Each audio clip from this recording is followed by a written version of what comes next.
What makes Dunkirk so great? A video essay. Christopher Nolan has been making great films since the 90s and early 2000s.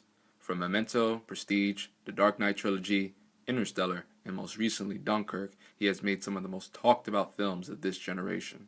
Even though Nolan is met with a lot of fanfare, he often gets criticized. In fact, after Dunkirk's initial release, many criticized the film due to its untraditional narrative structure, the lack of a prominent protagonist, and informative dialogue. Dunkirk is not meant to be Nolan's Saving Private Ryan, or to take from a more recent example, his Hacksaw Ridge. But the film is meant to be a more psychological and ensemble look into the horror of battle, especially the historic evacuation that, if it wasn't successful, could have paved the way for a European Allied defeat. Throughout the film, from the first frames displayed to the ending, you see characters' reactions to certain moments that occurred, such as when Tommy, the British Army private, runs away from the German forces at the very beginning of the film, or when Kenneth Branagh's Commander Bolton reacts to what in his mind is almost certain death. The film is a movie about reactions, characters reacting to the events taking place, and the actions they themselves take in order to both survive and capitalize. From the beach, to the sky, and to the sea, Nolan projects an honest, yet significant portrayal of the battle, and his shot selection, along with Lee Smith's editing, showcase a visual experience that only a true great filmmaker could achieve.